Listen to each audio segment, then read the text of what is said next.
Salad or Dolly, threw a great party. We all drank Bacardi, it got kinda gnarly. We're light as a feather, we're tougher than leather. Together we're weirder together.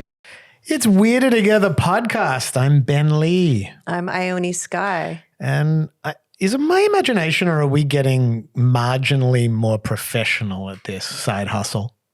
I think so. What are you picking up on? I don't know. I just feel like we're becoming I guess 4 years in, we're becoming podcasting grown-ups. I feel like we've passed through podcasting puberty. Uh-huh. Oh, yeah. And there's no more podcasting nocturnal emissions, unexpected erections, things like that. Oh my God. All that big mouth type stuff, the awkwardness, I guess. And Yeah. now we're just in full throttle. Like we feel like masters of our domain at this point. I think so. How you doing? I'm good. I didn't know you were going to open with, praise. Lots of praise. Lots of self-praise. Yeah. Look, self-praise You've been in America a long time. That's true, That's the thing, because I'd always loved self-praise and it forced me out of the market here. Yeah. But anyway, now I feel like Australians are getting better at self-praise. Yeah. We were just talking about Melbourne and Sydney, how people from Melbourne put Sydney down, but Sydney people don't put Melbourne down. What is that? And well, it's like LA is like that. LA doesn't put New York or San Francisco down, but they put LA down. But the Melbourne people think people from Sydney are too full of themselves. Superficial. The general complaint would be that Sydney people are obsessed with fitness and money and picnics. Okay. If you do remember at the end of the COVID it sounds like restrictions. a sweet thing that you shouldn't be mad at someone about. But yes, at the COVID restrictions, picnics were the first thing we got back. Look, Sydney siders have a perverse picnic kink. It is undeniable. Adorable. When it's a nice day, it's like everyone is out there, having a little twee it's very, summer fun. Merchant Ivory movie picnicking. Well, I don't know. It depends how you're picnicking. I am planning, this is going to be a very clumsy transition, but I'm going to attempt it nonetheless. Let's see if I can land this plane. Let's see how professional your podcasting abilities are. I'm attempting a national picnic of sorts coming up between September and October. Okay. No, I just announced the tour.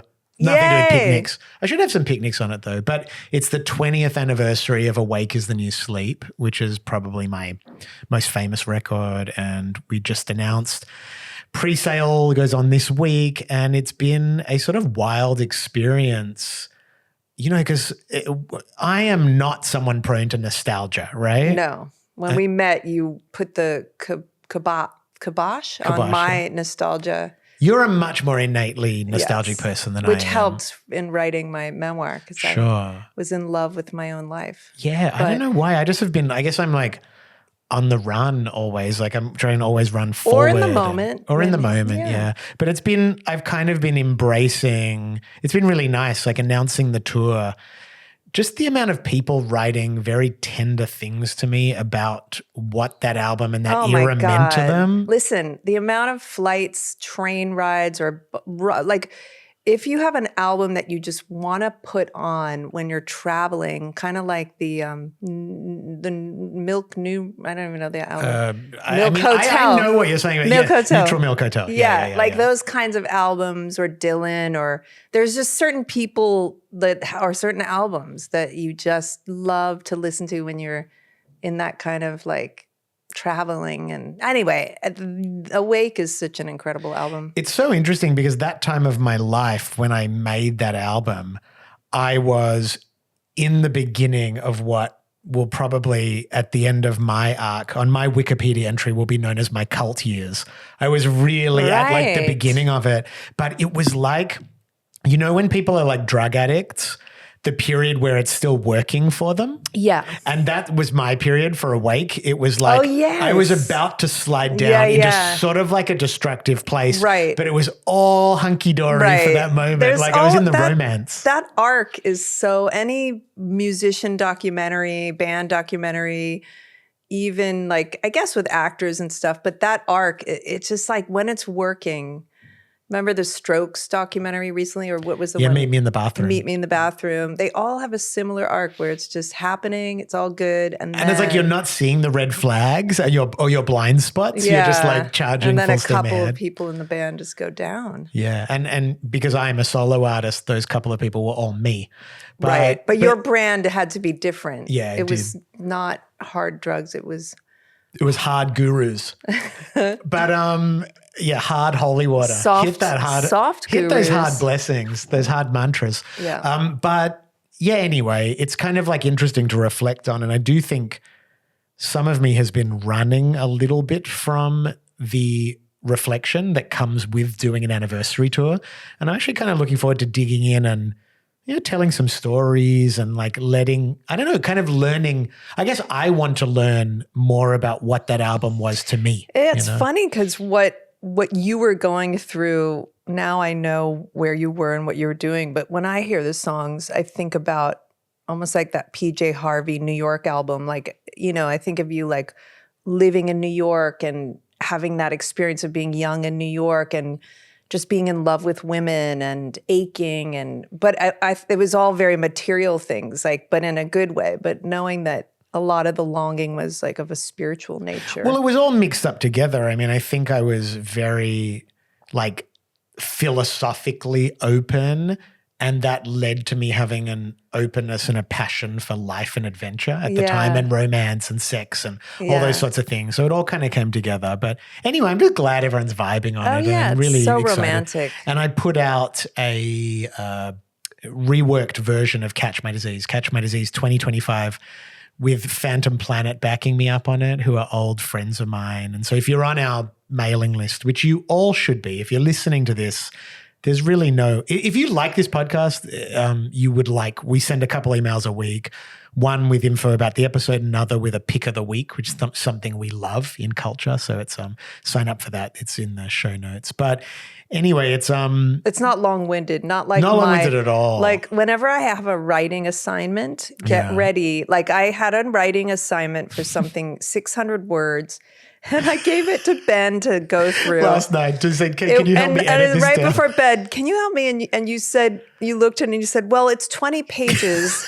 And I'm Can I do it in the morning? And then this morning I texted you and you were like, I'll read your novel after I'm done working out. And I'm like, I can't. But the newsletter is short. Yeah, I it is can't short. write anything without meandering all over the place. Also, just because, yeah, exactly. And people are inundated with Substacks and whatever. But Yeah, anyway, but ours is sign up for it. And easy. And yeah, so the Catch My Disease, it was just so fun. Like Phantom Planet, it's so funny because most people, even if they don't know the band name, they know like California, California, here we come, from the OC. Mm-hmm. That was the theme song. So that's a band that I toured with, and I was actually on their album cover running in fast motion. Wait, you look shocked. Oh no, I remember going to one of your gigs when you guys were playing together, right? Oh, did you come to At one of a those? college gig. No, that was Rooney. Oh. You're thinking of Rooney. Which is the same. One was Jason Schwartzman. was in and one, Phantom Planet, and Robert, his little brother, was in Rooney. Okay, I get the Schwartzman brothers confused. Yeah. So aside from that, which is just, personal news, wow, last week was Fashion Week, Australian Fashion Week in Sydney. Now, there's a lot of internet discourse about how good Australian Fashion Week is. Are you signaling me to wipe something off my face? No, I was okay. shaking myself. Anyway, there's a lot of internet discourse about whether young designers are supported, whether the crowd that goes are the right crowd, whether there's enough diversity. All of that aside, we have to talk about the Romance Was Born show, because we went to that and it was... I know. It's sort of one of those things like, how do you outdo last show we went to, which was like unbelievable. Like It's a Small World After All meets, it's all these meets 2001 A Space Odyssey meets like Fantasia. Like you're just in this show that's like, it's like so nice. They give such an incredible visual show with great music. And of course, the clothes are unbelievable. And at a world-class level. Well, also Carriage Works, where the shows have been, it's nice. They really set up these artists with beautiful lighting, enough money to literally set the stage. So they have a lot, they have a great stage to work with. Great canvas, yeah. But I thought, a couple of people were like, oh, how can it be so good? It was crazy, amazing, good. How would you describe the vibe or the theme of the Romance Was Born show? Well, some of the clothes reminded me of 1930s. Anna Sui, would have loved it, who's a designer who loves the 30s. And this one, it was like being in a beautiful forest with the most amazing snow falling the whole way through the show. The clouds behind were like red and all these different colors. And there was sort of a dancer. Sequins, but then flannel plaid shirts with gowns. Like, I don't know. They're so creative, so elegant. Everything is just a lot of tulle, a lot of very, feminine, just gorgeous, just fantasy, always fantasy. Yeah, the Romance Was Born shows, they're like, we've been to a few of them now, and they're kind of on par with me with like, going to see Green Day in a stadium or something in terms of like just the show business. I know. The experience of entertainment. I know. There's entertainment. I'm transported. It's like being on drugs. I know. It really is. It blows me away. And then they ended where the models were coming out to Hounds of Love, the Kate Bush song. And then they all simultaneously, they just start walking out as they, in a fashion show at the end, everyone kind of comes out together. And they just started slowly going into a choreographed dance, but like not cringy, like amazing. And all the models were all of a sudden doing this kind of mob, what's it called? Oh, like a flash mob? Like a flash mob, but a very cool flash mob. And then, it just is so giving. They're so great. Yeah, it's so incredible there's something really healing about the craftsmanship of curating and just creating such a pure transporting experience for the audience that like it's I don't know, I just find like I walk away from these shows like really lit up about the possibility of creativity. Yeah. And as we walked in, Rachel Griffiths. Yeah. I said that right? Rachel Griffiths wearing a Muriel's Wedding they dress. Silk screened an image from Muriel's Wedding, which she obviously was Muriel's Wedding starred in. But what was so funny was, the Fashion Week, it's very influencery and there's always people around. I was wearing, Romance Was Born lent me this crazy, crazy jacket. So this guy wanted a picture with me. And then she was joking, you don't want a picture with me? I'm on the back of this dress. I was in this movie on the back of her dress. But she was really cool. And that story reminded me of a Calvin Klein story I'd heard where something happened where he was in the hospital for drugs or something. I shouldn't say this. Hey, this is a scoop, okay. Okay, for some reason. But, he's totally sober now or something or other, but he couldn't speak for some reason and he was in the hospital and they're like, what's your name? And he like flipped his Calvin Klein underwear and he was like, Calvin pointing to the name tag. Allegedly.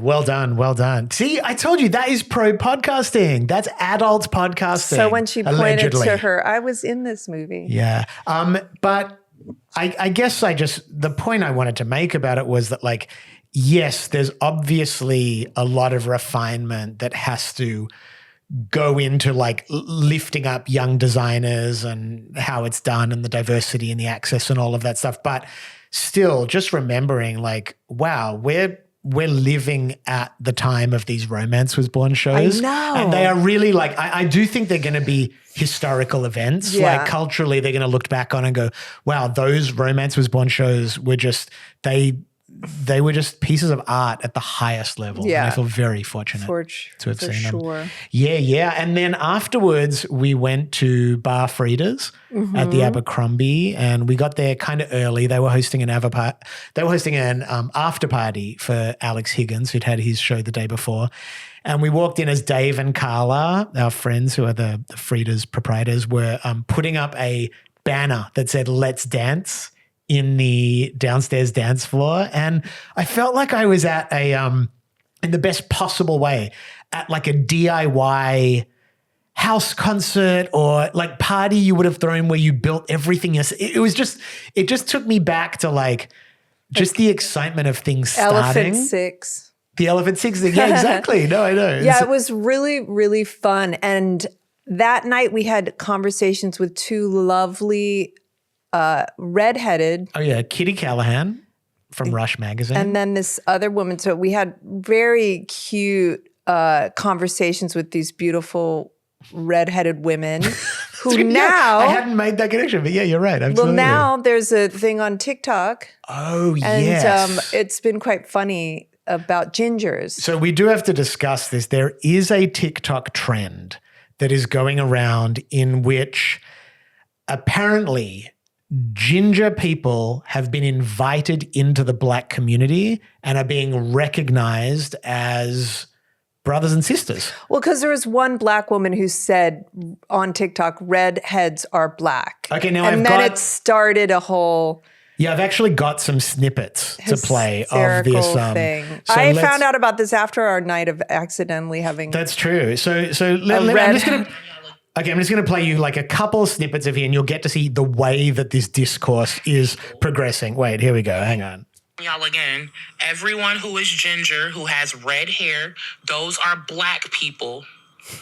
All gingers are Black people. If they have red hair, they are Black. You see a white man with red hair, that's a Black man. You see a white woman with red hair, that's a Black woman. Gingers are Black. And then then you get into like the reactions from the redheads, rangers as they're condescendingly or derogatorily known in Australia. But it's been very moving like this. Oh, what am I doing? I'm doing screenshots. With the trend going on, all gingers are Black. I have not felt this much love ever in my life. Oh, sweet. That lady got on here and told y'all that gingers were Black, and all of us Black folks thought that she was joking. She was dead ass serious, and her explanation is because gingers have Black ancestors that they are Black. Right, so it's a complex thing, but super. This is amazing. Oh, this is my favorite. Don't fuck this up for us. No N-bombs. No overly protesting to be Black. We're just going to take what we can get. We're going to ride it out until it's over. Hopefully in time for cookouts in summertime. Anyway, incredible, right? That was my favorite. Don't mess this up. Yeah, redheads, don't fuck this up. So I mean, did you have any redheads you were really close to growing up? Like, how deeply connected to the plight of the gingers are you? I have gingers on both sides of the family, Scottish side, and for some reason there's an Jewish gingers for some reason. Yeah, I knew a couple of New Zealand Jewish gingers. Mine, I don't think who knows? But yeah, did I have a lot of strawberry blonde, not a lot, but Goldie had a friend, Georgetta, who's strawberry blonde, and Laura Myra Atkins is a redhead. But I feel like they feel like, but men, I think, have a harder time because women redheads, you can be like a Jessica Rabbit, or you can be like it's sensual ginger on what's that show where they all go on the island? Love Island? No, where the boat gets lost and Survivor? No, it's from the 70s. The Love Boat? Gilligan's Island. Yes, thank Ginger. you. Okay, now I get what you're going with so that. they're hot, but men, I feel like it's like, harder for them to be seen as. Have you ever dated a ginger? I went on a date when I was young, like 12, and did movies. And I have to say, the red hair was kind of throwing me. And once Eric Stoltz and I had chemistry, but I don't know. I wouldn't blame it on the red hair. Okay, so but it wasn't part of your attraction. It was more like a red flag, so to speak. It wasn't a red flag. It just was, my mind went to, am I not attracted to this person because of the red hair, or is this just, we're friends? Gotcha. But yeah, I don't know though. I mean, hot is hot. I mean, I can only imagine though, if you were in a marginalized group, like being a redhead, to feel this warm welcome and this, you're being welcomed into an alliance that is incredibly powerful. I mean, I understand why it's moving. Right, for sure. I mean, I would have to say that I'm sure there's the redheaded stepchild. And then there's a story about Prince Harry when he was born, apparently. Prince Charles said, oh, and he's redheaded or something. Right. But I have to say the plight of a redheaded person is definitely not in the same category. No. That's why it's kind of funny, I guess. That's what she was saying. She was saying like, hey, this is not for us to say, but we're being given it. Just take it. Yeah, you know? exactly. But I just want to get back to Frida's for a second because it was so fun. Yeah. What they're building there in Sydney is so deeply needed. And I'm like, just really grateful it's happening. Yeah, I know. It's exciting. Pillars, it's all Oh, happening. yeah, it's all happening. Exactly. It's a whole new, Sydney's coming back. Sydney's coming back. I feel like there's the nightlife in Sydney. We're still dealing with like lockout law PTSD. You couldn't even say it. I know, I couldn't. You had to stutter. Lockout law The PTSD. dreaded lockout but law. I do think Sydney is like ready for nightlife Yeah. again. You know, I mean, I think we are now, it's kind of good. It's like we were in prison doing push-ups. Yeah. And like the lack of options just led to us getting focused on being like in really good shape, being philosophically sound. We stopped eating pork. We started reading the Quran. We're like, you know what I mean? Like metaphorically, like this is like but I feel like now we're getting a little freedom back, you know? We're being given a little more leash. Yeah. And I feel like Sydney siders are ready. What about bottle service? Was that something that's not happening anymore? Like in the 90s, wasn't there? When was the bottle service was an LA thing a lot, like Bling Ring. Did you like that? I didn't I care never for have it. had bottle service. Well, I mean, I was neither here nor there for me. It looked to me like it's interesting because the music industry was always, there used to be a lot more money in the music industry, and there was a lot more waste. But nonetheless, that just looked insanely wasteful. The idea of spending thousands of dollars to impress people, it's just on like a black leather sofa behind a little rope with some champagne. Bottle service is for losers. Everyone knows that, really. What was it, Viv Cook? What did people have? Oh, I don't know. What they champagne did. or something. But then a bottle of tequila. But it's just about showing off that you're rich, basically. Right. You know. We are now in an era of much more understated luxury. Mm-hmm. You know, Yeah. Have you ever partaken in bottle service? I've been in, for sure. I mean, I've cozied in. Oh, you've been at a table where they bring the sparklers and all that kind of stuff? Oh, no, not the sparklers. That's the real corny shit. I did have that one Miami bar where I told you Donatella Versace. Donatella Versace. It was crowded and we were coming in and then she was sort of behind and a bodyguard just scooped her up. She's a little lady and he carried her through the crowd and plopped her on the sort of second level bottle service area. Amazing. And just watching a big bodyguard like holding a grown woman like a child, it was pretty amazing visual. Which does tie up this circle because we are talking about the Lindsay Lohan peak of nightlife there, that Red era, hair. who is being brought up repeatedly in the gingers are black argument, saying that the way she was treated by the media had a lot to do with her being a redhead, which is something I guess a lot of black people are saying is there's a lot they felt identified with her or warm towards her because of that. Well, because she did she got a lot of in a way that Paris Hilton didn't. Interesting. You That's know? so true. Yeah. Freckles, red hair. You and she have something in common. Me and Lindsay Lohan. Well, you know how she used to get hired to go to a party. Yeah. You get paid to go to a party.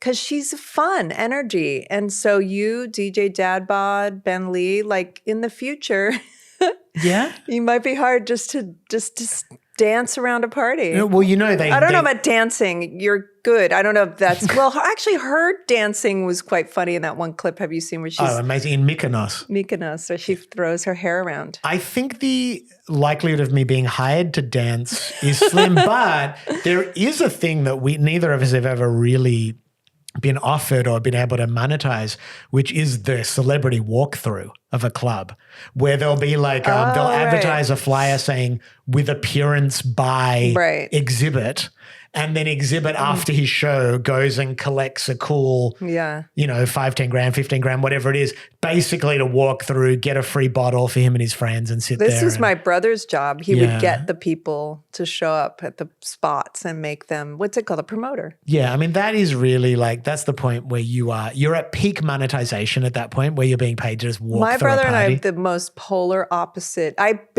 basically convince people not to come to my own wedding. My brother could get people to come to a car wash, like anything. Well, my brother was the best promoter. Like, hey, and half the time they were, I mean, I went to Nirvana Unplugged. Like anything he was doing was kind of cool, but he can get you to come anywhere. And me, I'm just like, it might not be good. I remember seeing Don't waste your you, time. like we saw each other at clubs quite a bit over the 10 years between where we met and when we started dating.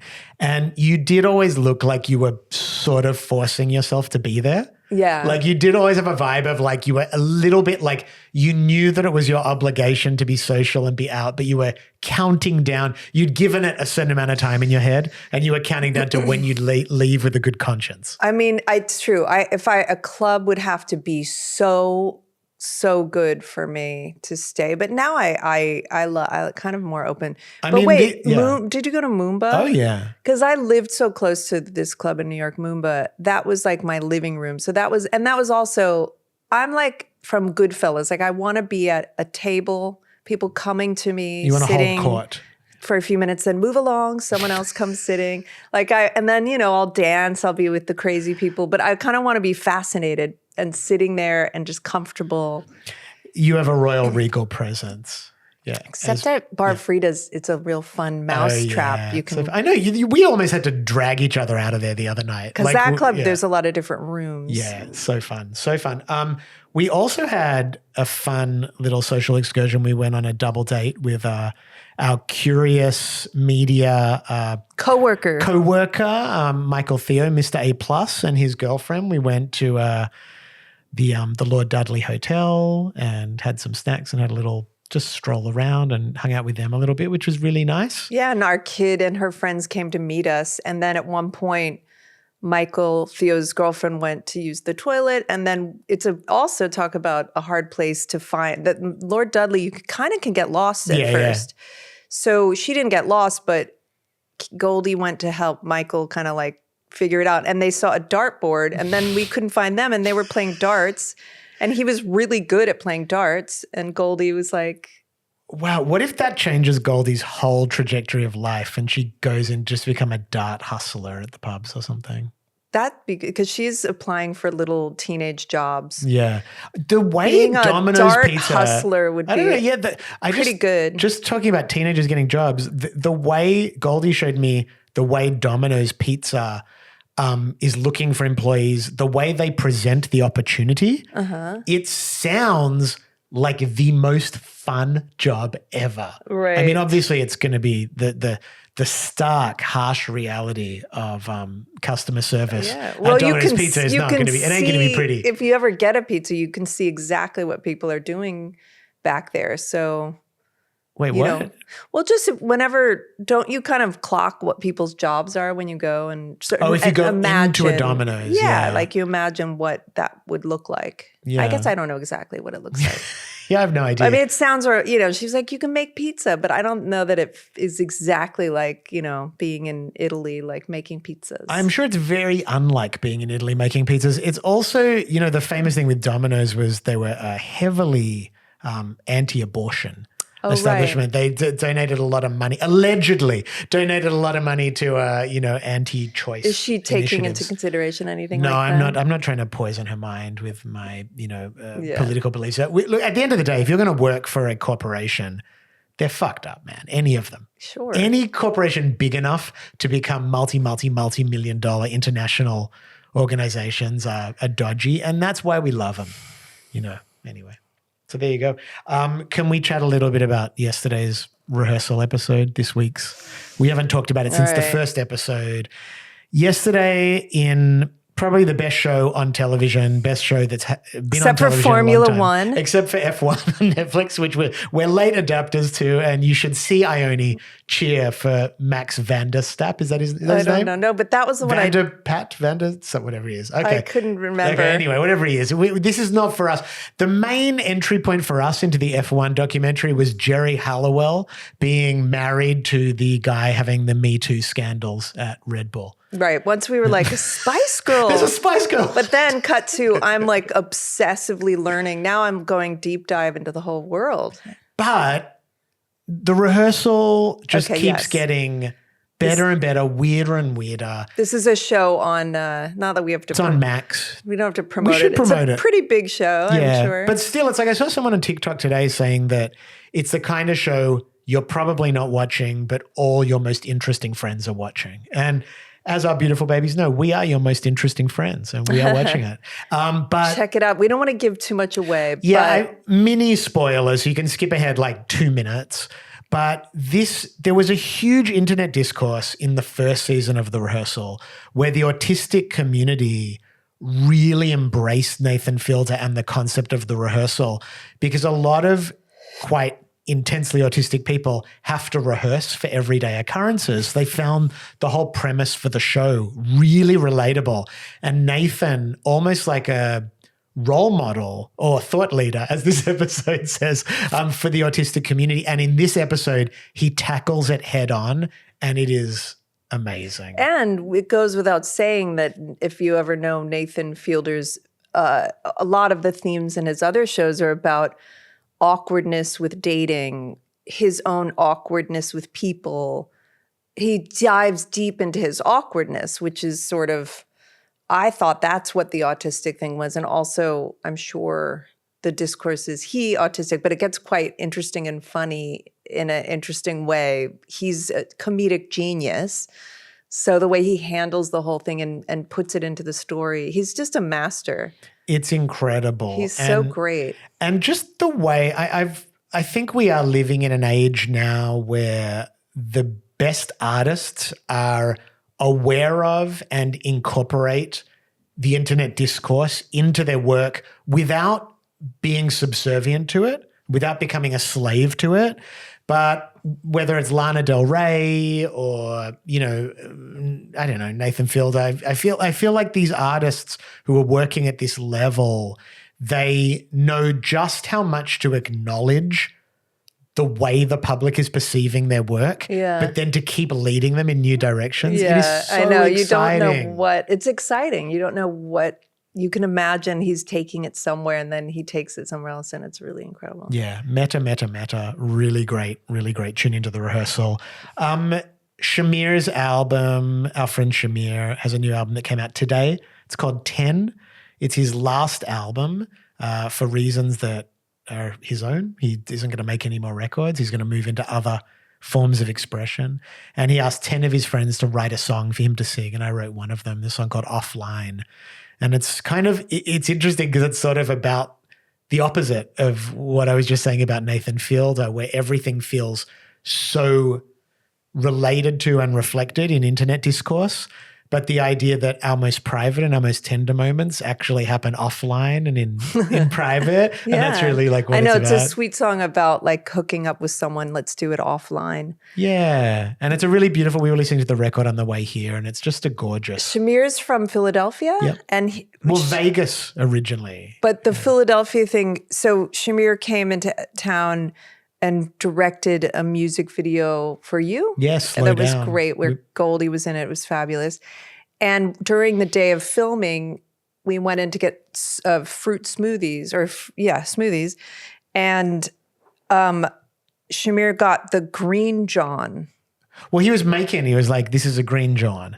Jean. And then Shamir went back to Philadelphia, and then I went back to this place, and I was asking the person for the green Jean smoothie. And Ben was like, "What are you talking about?" And I learned there's a term in Philadelphia. How would you spell it? JAWN. JAWN just means like this. The thing. The It's like thing. that So green thing. He called the smoothie a green Yeah, it was just a John. green smoothie. A green Yeah. John. And I thought that was the name of the smoothie. But Yeah. so you would say like, how would you use John in a... You know, I don't know, put the camera on that John over there. You know, it's a thing, a tool or a thing. That you I don't know if I'll ever be able to do affectionately- that Yeah. naturally, but I want to. It sounded wonderful just in your retelling. I think you sounded very comfortable saying that. I'm going to work on it. Yeah, all right. So pre-sale tickets for my tour this week. You can sign up for it at my website, The Awake is the New Sleep 20th anniversary tour.